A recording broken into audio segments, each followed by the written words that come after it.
بالغ ہو گئی، جوان ہو گئی، اور آپ ابھی تو بچی ہے کہہ کے اس کو بے پردہ ٹہلا رہے ہیں۔ نہیں میرے پیارے بھائیوں، جب لڑکیاں آپ کی جوان ہو جائیں، جب لڑکیاں آپ کی بالغ ہو جائیں، ماں کو چاہیے ان کو بٹھا کر کے پیار سے محبت سے ان کو سمجھائیں، اب تو بالغ ہو چکی ہے، اب تو جوان ہو چکی ہے، جب تو گھر سے باہر نکلے گی تو پردے میں نکلے گی، اب تجھے اپنے خالہ کے لڑکوں سے، اپنے چاچا کے لڑکوں سے، اپنے ماموں کے لڑکوں سے بھی پردہ کرنا ہے۔ اسلام کی تعلیم ہے میرے پیارے ساتھیوں۔ اللہ کے نبی نے ہمیں یہ تعلیم دی کہ اگر جنت میں جانا ہے تو ہمیں ان تمام چیزوں کا خیال کرنا پڑے گا، ہمیں غریبوں کو کھانا بھی کھلانا پڑے گا، ہمیں اچھی آواز میں، اچھی گفتگو میں بات چیت بھی کرنا پڑے گا، اور ہمیں نماز کی حفاظت بھی کرنی پڑے گی۔ اور آگے بڑھیے، اللہ کے نبی صلی اللہ علیہ وسلم فرماتے ہیں کہ اگر آپ کو جنت میں جانا ہے تو ایک کام آپ اور کیجئے، آیت الکرسی آپ پڑھ لیا کیجئے، فرض نماز کے بعد آیت الکرسی پڑھا کیجئے۔ من قرأ آیت الکرسی دبر کل صلاۃ، جو نماز کے بعد، فرض نماز کے بعد آیت الکرسی پڑھتا ہے، اللہ کے نبی فرماتے ہیں لا یمنعہ من دخول الجنت الا الموت، اس کو جنت میں جانے سے کوئی چیز روک نہیں سکتی ہے سوائے موت کے، یعنی مرتے ہی وہ جنت میں جائے گا۔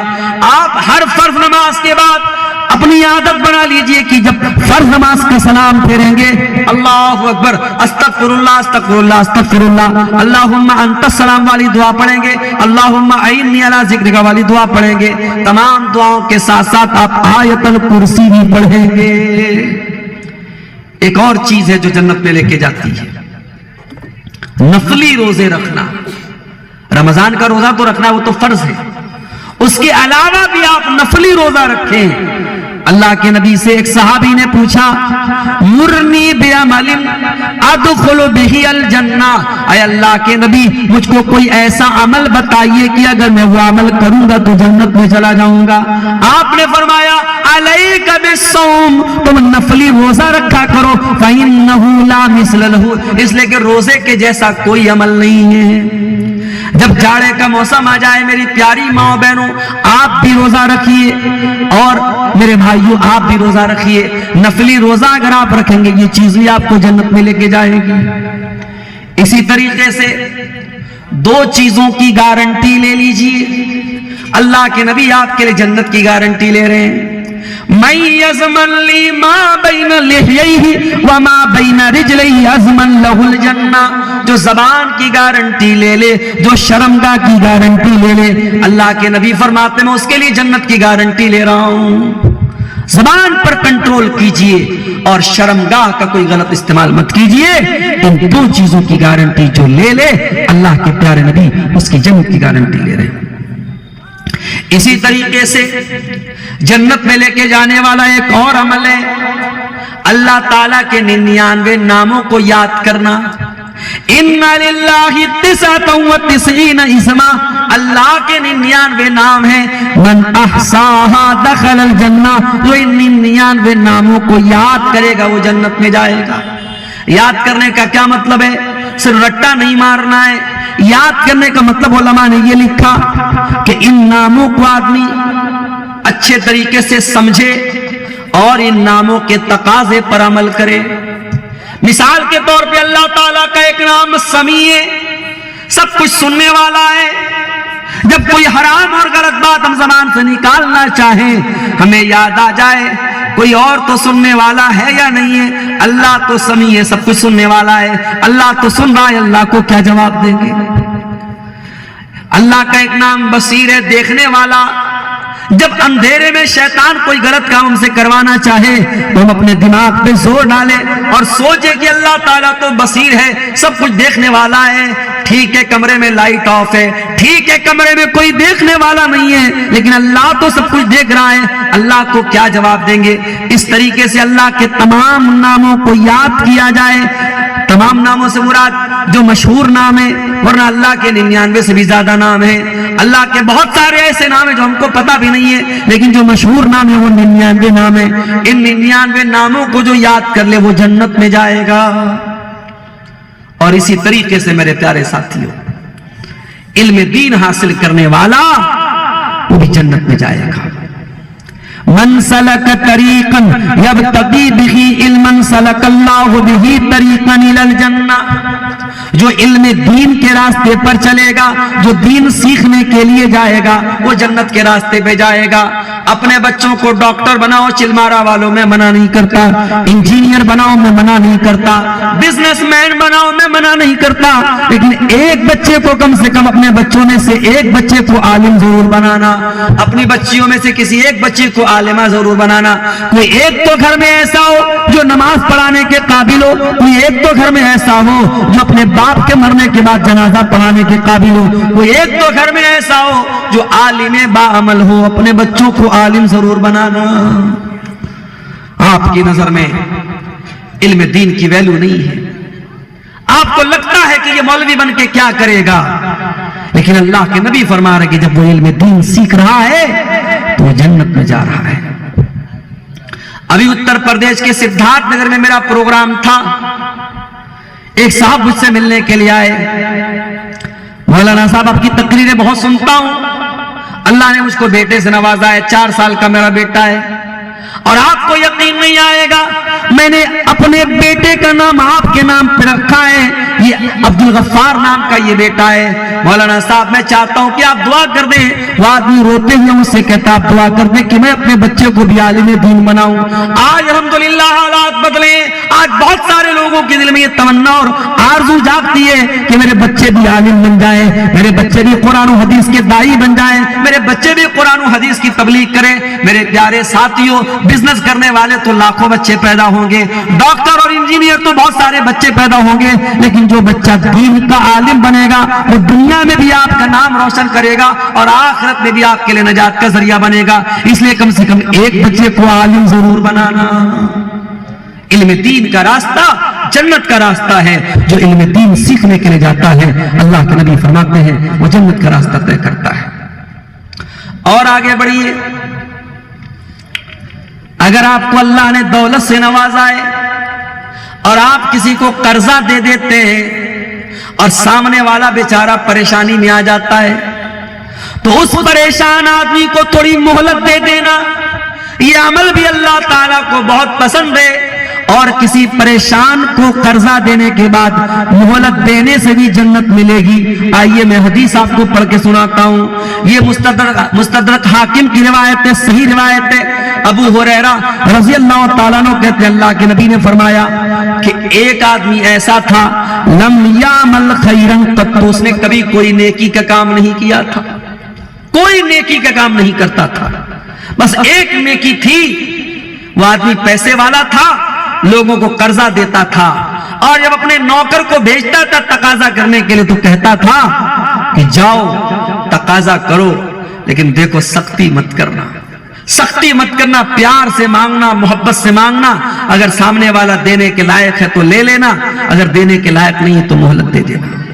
اللہ کے نبی فرماتے ہیں جب اس آدمی کا انتقال ہو گیا، جب وہ آدمی اللہ تعالیٰ کیا جائے گا اور اللہ پوچھے گا میرے بندے تو نے تو کوئی نیک عمل نہیں کیا ہے، بندہ کہے گا اللہ میں نے واقعی میں کوئی نیک عمل نہیں کیا ہے، پھر اللہ فرمائے گا تیری ایک نیکی میرے پاس ہے، تو لوگوں کو قرضہ دیا کرتا تھا اور تو اپنے نوکر کو بیچ کر کے کہا کرتا تھا کہ جاؤ جس کو میں نے قرضہ دیا ہے اس سے قرضہ وصولنا، لیکن سختی نہ کرنا، اس کو چھوٹ دے دینا، مہلت دے دینا۔ اللہ کو اس کا یہ عمل اتنا پسند آیا، اللہ تعالیٰ کہتا ہے لقد تجاوزت عنک، تو میرے بندوں کو معاف کر دیتا تھا، تو میرے بندوں کو درگزر کر دیتا تھا، جا میرے بندے میں نے تجھ کو درگزر کر دیا۔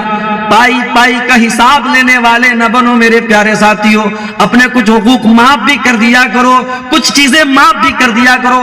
دیکھو سامنے والا دینے کے لائق نہیں، جاؤ بھائی میں نے معاف کیا، معاف کر دیا کرو۔ جب تم لوگوں کے حقوق معاف کرو گے تو اللہ تمہارے بھی حقوق معاف کر دے گا، تمہارے گناہ معاف کر دے گا۔ میرے پیارے ساتھیوں، جنت میں جانا ہے، ایک اور چیز آپ دیکھیے، اللہ کے نبی فرماتے ہیں من مات وہو بریء من الکبر والغلول والدین، تین چیزوں سے جو بچ گیا اور اسی حالت میں مر گیا دخل الجنہ، وہ جنت میں جائے گا۔ تین چیزوں سے بچ جاؤ جنت میں چلے جاؤ گے۔ الکبر، تکبر سے بچو، اہنکار سے بچو۔ نہ دولت کا تکبر ہونا چاہیے، نہ طاقت کا تکبر ہونا چاہیے، نہ حکومت کا تکبر ہونا چاہیے، نہ کسی بھی چیز کا تکبر اللہ کو پسند نہیں۔ تکبر سے بچو، والغلول، اور خیانت اور بے ایمانی سے بچو، والدین، اور قرضے سے بچو، لوگوں سے بلا وجہ قرضہ مت دیا کرو۔ ان تین چیزوں سے اپنے دامن کی حفاظت کرو، اللہ تعالیٰ آپ کو جنت میں داخل کرے گا۔ میری پیاری ماں بہنوں، آپ کو بھی کچھ چیزیں بتا رہا ہوں، 4 کام کر لیجئے، جنت میں چلی جائیے گا۔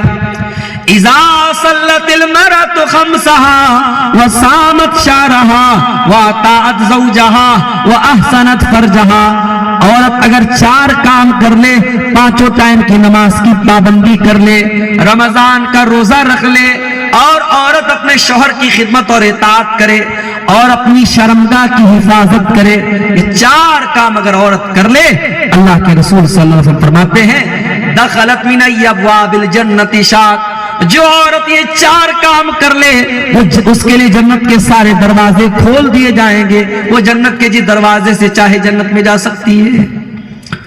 کچھ عورتیں ماشاءاللہ بڑی نیک ہوتی ہیں، ہر جلسے میں جاتی، ہر تقریر میں جاتی ہیں، مگر شوہر کے ساتھ بڑی زیادتی کرتی ہے۔ شوہر بیچارہ ان کے پاس آتا ہے، ان کے پاس کوئی مجبوری بھی نہیں ہوتی، کوئی بیماری بھی نہیں ہوتی، لیکن شوہر کی خواہش پوری کرنے شوہر کو نہیں دیتی۔ اس کا انجام یہ ہوتا ہے کہ شوہر بیچارہ گھر سے بیزار ہو جاتا ہے۔ اور کچھ شوہر ایسے بھی ہوتے ہیں جب بیوی ان کی مطلوبہ چیز ان کو نہیں دیتی ہے تو حلال کو چھوڑ کر کے وہ حرام جگہ اپنا سکون تلاش کرنے لگتے ہیں۔ میری پیاری ماں بہنوں، صرف اچھا کھانا شوہر کو کھلا دینا یہ شوہر کا حق نہیں ہے، صرف بچوں کو پال لینا یہ شوہر کا حق نہیں ہے، صرف مکان کو خوبصورت بنا لینا یہ شوہر کا حق نہیں ہے۔ اپنے شوہر کے تمام حقوق ادا کرو، شوہر کو سکون دو، شوہر کو سیٹسفیکشن دو۔ شوہر اگر آپ کو اپنی ضرورت کے لیے بلائے تو جان بوجھ کر کے بنا کسی مجبوری کے منع مت کرو۔ اللہ کے نبی بڑے سخت الفاظ میں فرماتے ہیں اگر کوئی شوہر اپنی بیوی کو بلائے اور بیوی انکار کر دے اور شوہر اسی حالت میں رات گزارے، لعنتها الملائکۃ حتی تصبح، تو صبح تک فرشتے اس عورت پر لعنت کرتے ہیں۔ اس لیے میری پیاری ماں اور بہنوں، آپ اگر دیندار بننا چاہتی ہیں، نیک بننا چاہتی ہیں، تو شوہر کے حقوق کا بھی خیال رکھنا آپ کی ذمہ داری ہے، اس کے بغیر آپ جنت میں نہیں جا سکتی۔ اگر اللہ نے پیسے سے نوازا ہے تو ایک اور طریقہ آپ کو بتا رہا ہوں جنت میں جانے کا، حج کر لیجئے، انتظار مت کیجئے 60 سال کے ہو جائیں گے حج کر لیں گے، 70 سال کے ہو جائیں گے حج کر لیں گے۔ میں نے روتے ہوئے دیکھا ہے لوگوں کو جو خانے کعبہ کا طواف نہیں کر پا رہے ہیں، جو صفا مروہ کے درمیان بیچارے چل نہیں پا رہے ہیں، ان بوڑھے اور بوڑھیوں کو میں نے روتے ہوئے دیکھا ہے۔ جوانی میں حج کرو، جوانی میں عمرہ کرو میرے ساتھی، اور اگر آپ نے صحیح طریقے سے حج کر لیا، اللہ کے نبی فرماتے ہیں الحج المبرور لیس له جزاء الا الجنہ، حج مبرور کا بدلہ صرف جنت ہے۔ حج مبرور کس کو کہتے ہیں؟ جو نبی کے طریقے پر کیا جائے اور جس حج کے بعد کوئی غلط کام نہ کیا جائے، جس حج کے بعد اپنے آپ کو پاک سے رکھا جائے، صاف رکھا جائے، ایسا حج اگر کوئی کرتا ہے تو یہ حج بھی میرے پیارے ساتھیوں آپ کو جنت میں لے کے جانے والا ہے۔ اور آگے بڑھیے، جنت میں لے کے جانے والا ایک عمل آج اس جلسے میں آپ کو دیا جا رہا ہے، مسجد کی تعمیر کرنا، مسجد کی تعمیر میں حصہ لینا۔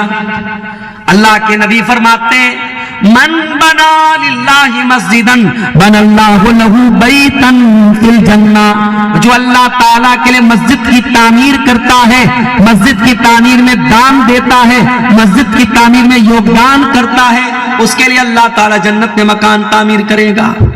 اگر آپ کو جنت چاہیے، آج اسی سیمانچل کے علاقے میں بہت ساری مسجدیں آپ کو ایسی ملے گی جو سعودی عرب کے یا کویت کے یا عرب کے کسی کنٹری کے کسی امیر آدمی نے پیسہ دے کے بنوائی ہے۔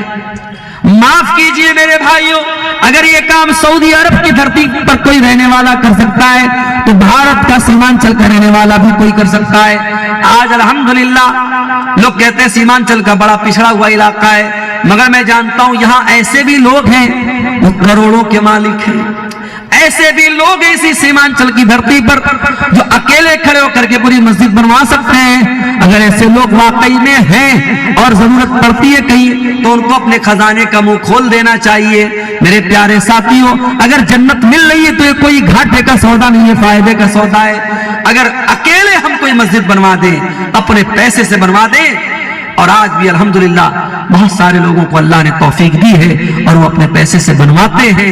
یہاں تک میں نے دیکھا ہے کوئی دوسرا چندہ دینے لگتا ہے تو وہ کہتا نہیں بھائی معاف کیجئے گا، میں نے ارادہ کیا تھا یہ مسجد میں اپنے پیسے سے بنواؤں گا۔ ایسے بھی لوگ ہیں، اگر پوری مسجد اپنے پیسے سے بنوا دیں تو یہ بہت بڑی بات ہے، اور پوری نہیں بنوا سکتے تو جہاں جتنا آپ یوگدان لے سکتے ہیں آپ مسجد کے تعاون میں حصہ لیجئے، انشاءاللہ یہ عمل بھی آپ کو جنت میں لے کے جانے والا ہے۔ اسی طریقے سے اگر اللہ نے آپ کو بچیوں کا باپ بنایا ہے تو یہ بھی آپ کے پاس جنت میں جانے کا ایک موقع ہے۔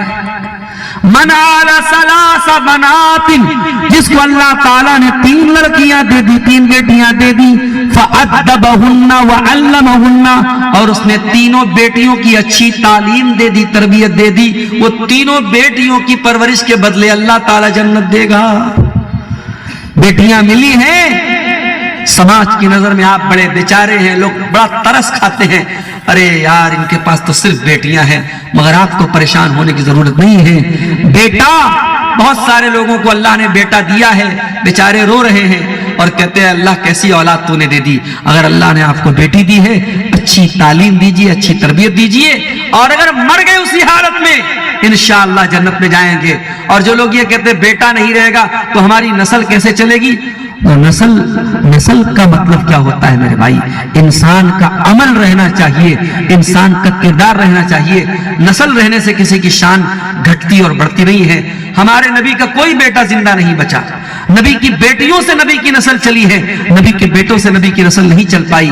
میرے پیارے ساتھیوں، اس لیے نسل کے چکر میں مت پڑیے، بیٹیاں اللہ نے اگر دی ہے بیٹیوں کی صحیح تربیت کیجیے۔ اس کے بعد 2 چیزیں اور بیان کر کے بات ختم کرتا ہوں۔ ایک دعا ہے، اس کا نام ہے سید الاستغفار۔ اتنی پیاری یہ دعا ہے، اللہ کے نبی فرماتے ہیں اگر دن میں کوئی پڑھ کے مر گیا، رات ہونے کے پہلے پہلے وہ جنت میں جائے گا، اور رات میں پڑھ کے کوئی مر گیا صبح کے پہلے پہلے اگر انتقال ہو گیا تو وہ جنت میں جائے گا۔ یعنی اس کو دن اور رات میں اگر ایک بار پڑھ لیا جائے تو گارنٹی ہے انشاءاللہ انسان جنت میں جائے گا۔ اس دعا کا نام ہے سید الاستغفار۔ اس میں اللہ سے معافی مانگی جاتی ہے۔ اللہم انت ربی وانا عبدک، اللہم انت ربی لا الہ الا انت استغفرک واتوب الیک، خلقتنی وانا عبدک وانا علی عہدک ووعدک ما استطعت، ابوء لک اعوذ بک من شر ما صنعت، وابوء لک بنعمتک علی وابوء بذنبی فاغفر لی فانہ لا یغفر الذنوب الا انت۔ اے اللہ، انت ربی، تو میرا رب ہے، لا الہ الا انت، تیرے سوا میرا کوئی معبود نہیں ہے، خلقتنی، تو نے مجھ کو پیدا کیا، وانا عبدک، میں تیرا بندہ ہوں، وانا علی عہدک ووعدک ما استطعت، اور اے اللہ مجھ سے جہاں تک ہو سکے گا میں تیرے وعدے پر قائم رہوں گا۔ اعوذ بک من شر ما صنعت، اے اللہ میں اپنے برے عمل سے تیری پناہ چاہتا ہوں، ابوء لک بنعمتک علی، اے اللہ میں اقرار کرتا ہوں کہ تو نے بہت احسان میرے اوپر کیا ہے، وابوء لک بذنبی، اور اے اللہ میں یہ بھی اقرار کرتا ہوں کہ میں بہت گنہگار ہوں، فاغفر لی فانہ لا یغفر الذنوب الا انت، اے اللہ تو مجھے معاف کر دے، اگر تو معاف نہیں کرے گا تو مجھے کون معاف کرے گا۔ اسی لیے ہم رمضان کے آخری عشرے میں تاک راتوں میں ہم اللہ سے کیا مانگتے ہیں؟ اللہم انک عفو تحب العفو فاعف عنا، اے اللہ تم معاف کرنے والا ہے اور معاف معافی کو پسند کرتا ہے۔ اے اللہ میں بھی تیرا گنہگار بندہ ہوں، تیرا خطا کار بندہ ہوں، اے اللہ میرے پاس بہت گناہ ہیں، بہت خطائیں، اے اللہ تو مجھ کو بھی معاف فرما دے۔ یہ دعا ہم پڑھتے ہیں رمضان کے آخری عشرے میں۔ اللہ سے معافی مانگو میرے ساتھیوں، اللہ سے توبہ کرو، اور رمضان ایک بہترین موقع ہے اللہ سے معافی مانگنے کا۔ رمضان میں اگر اللہ کو ہم پسند آ گئے، اللہ کو ہم نے منا لیا، تو شاید ہماری زندگی بھر کی ساری خطائیں معاف ہو جائیں گی میرے ساتھی۔ ہم سب گنہگار ہیں میرے بھائیوں، بہت بڑے بڑے گناہ ہم نے کیے ہیں، کچھ رات میں کیے ہیں، کچھ دن میں کیے ہیں، کچھ لوگوں کے سامنے کیے ہیں، کچھ اکیلے میں کیے ہیں۔ آؤ رمضان کا مبارک مہینہ آنے والا ہے، آؤ دل میں یہ پکا ارادہ کر لیں کہ اس رمضان اپنے گناہوں سے اللہ کی بارگاہ میں سچی توبہ کریں گے۔ اور ابھی جو دعا میں نے آپ کو بتائی ہے، اس کو جا کر کے کسی دعا کی کتاب میں سے دیکھ کے یاد کر لینا، یہ سید الاستغفار کی دعا ہے۔ جب بھی اللہ سے توبہ کرنا، جب بھی اللہ سے معافی مانگنا، تو یہ دعا بھی ضرور پڑھ لینا، سید الاستغفار بھی ضرور پڑھ لینا۔ یہ کام اگر ہم کر لیں انشاءاللہ ہم جنت میں چلے جائیں گے۔ اور آخری چیز میرے پیارے ساتھیوں، اللہ کے نبی فرماتے ہیں کہ جنت اللہ سے کہتی ہے، اللہ تیرا یہ بندہ 3 بار تجھ سے جنت کا سوال کر رہا ہے۔ جب بندہ اللہ سے 3 بار کہتا اللہم انی اسألک الجنہ، اے اللہ میں تجھ سے جنت مانگتا ہوں، اے اللہ میں تجھ سے جنت مانگتا ہوں، اے اللہ میں تجھ سے جنت مانگتا ہوں، جب جنت کا سوال 3 مرتبہ اللہ سے آپ کرتے ہیں تو جنت اللہ تعالیٰ سے کہتی ہے، اے اللہ تیرا بندہ بار بار تجھ سے جنت مانگ رہا ہے، ادخلہ الجنہ، اے اللہ تو اس کو جنت میں داخل کر دے۔ اللہ جنت کی سفارش کرنے کی وجہ سے اس انسان کو جنت میں داخل کر دے گا۔ اور جو بندہ 3 بار جہنم سے اللہ کی پناہ مانگے گا، اللہم اجرنی من النار، اللہم اجرنی من النار، اللہم اجرنی من النار، 24 گھنٹے میں جو 3 بار جہنم سے اللہ کی پناہ مانگے گا، اللہ کے نبی فرماتے کہ جہنم اللہ سے کہتی ہے، اللہ تیرا یہ بندہ بار بار جہنم سے تیری پناہ مانگ رہا ہے، اے اللہ تو اس کو جہنم سے پناہ دے دے، تو جہنم سے نکال دے، اور اللہ تعالیٰ اس کو جہنم سے نکال دیتا ہے۔ میرے پیارے ساتھیوں، اس لیے کوشش یہ کیجئے کہ روزانہ جب بھی آپ دعا کے لیے ہاتھ اٹھائیے، کم سے کم 3 بار جنت کا سوال کیجئے، اور کم سے کم 3 بار جہنم سے اللہ کی پناہ مانگیے۔ اور ضروری نہیں ہے کہ ہم عربی میں ہی مانگیں گے، اگر ہمیں عربی نہیں آتی ہے اور عربی کے الفاظ ہمیں نہیں آتے، ہم اپنی اردو زبان میں، اپنی بنگلہ زبان میں، اپنی جو آپ کی مادری زبان ہے اس زبان میں بھی آپ اللہ سے کہہ سکتے ہیں، اے اللہ ہم کو تو جہنم سے بچا لے، ہم کو تو جنت میں داخل کر دے۔ یہ دعا کم سے کم 3 بار آپ ضرور کیجئے، انشاءاللہ اس وجہ سے بھی اللہ تعالیٰ آپ کو جنت میں داخل کرے گا۔ میرے پیارے ساتھیوں، یہ چند اعمال تھے جو جنت میں لے کے جانے والے ہیں، اور جن کی تفصیلات میں نے آپ کے سامنے بیان کی ہے۔ ضرورت اس بات کی ہے کہ ہم اپنے اندر جنت کی نعمتوں کی طلب پیدا کریں، جنت کا شوق پیدا کریں، جنت کا جذبہ پیدا کریں، اور جنت میں لے کے جانے والے جو اعمال ہم نے بیان کیے ہیں، ان اعمال کو بھی میرے پیارے ساتھیوں ہم اپنانے کی کوشش کریں۔ اور اخیر میں میں ایک اپیل آپ سے یہ بھی کروں گا، اللہ کے نبی جمال انصاری بولتے ہیں، ان کا لڑکا ہے غفور انصاری، 2 مہینے سے بیمار چل رہے ہیں بہت زیادہ۔ جمال انصاری بھائی کوئی ہیں، ان کے بیٹے غفور انصاری کی طبیعت بہت زیادہ خراب ہے، 2 مہینے سے بتا رہے ہیں بیمار ہیں اور بہت سیریس حالت ہے۔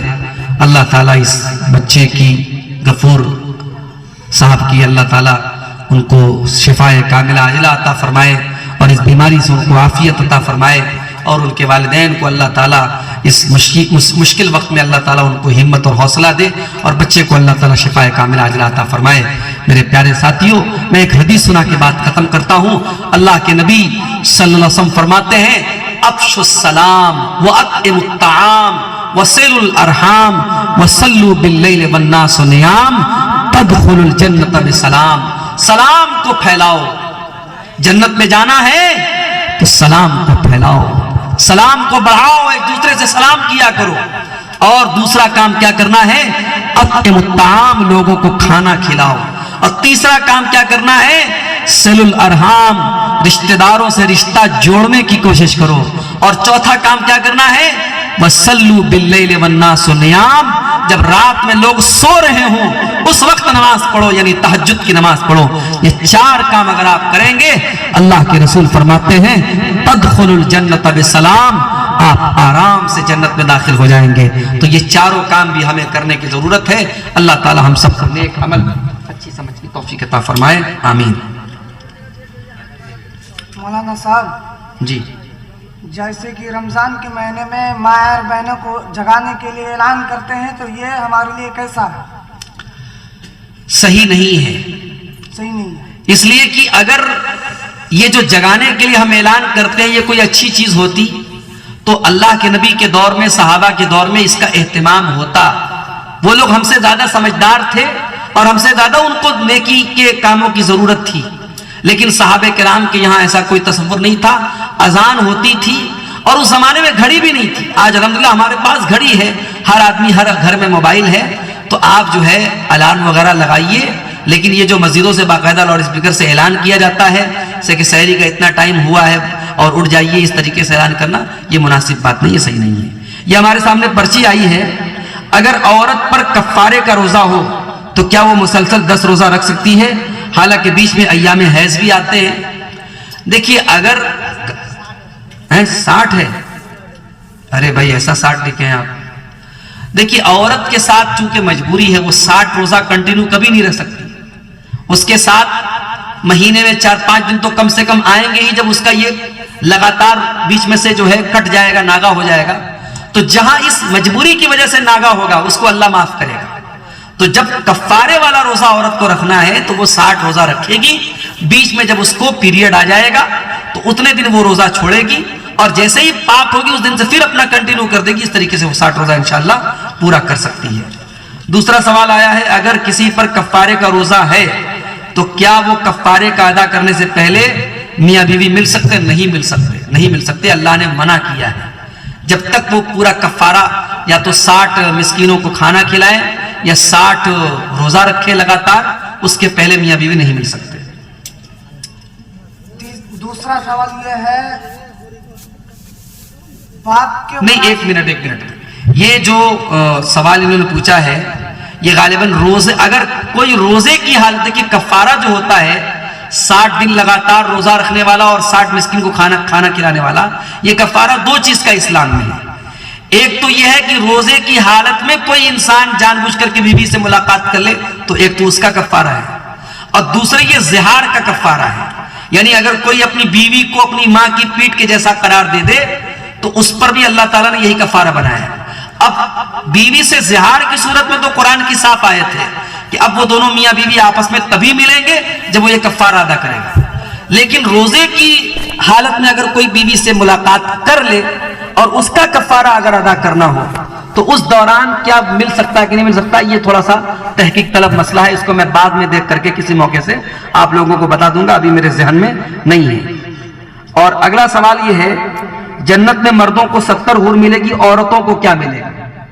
عورتوں کو جیسے دنیا میں ایک سے زیادہ مردوں سے شادی کی اجازت نہیں، اللہ تعالیٰ نے عورت کا سسٹم ایسا بنایا ہے کہ عورت اگر ایک سے زیادہ مردوں سے وہ تعلق بنائے گی تو یہ اس کے عورت پن کے خلاف ہے۔ تو جنت میں بھی عورت کا جو دنیاوی شوہر ہوگا وہی شوہر اس کو ملے گا، ایک سے زیادہ شوہر عورت کو نہیں ملے گا۔ اور اگر کوئی عورت دنیا سے کنواری مر گئی تو اللہ تعالیٰ کسی جنتی مردوں میں سے اس کے ساتھ جس کو پسند کرے گی اس کے ساتھ اس کا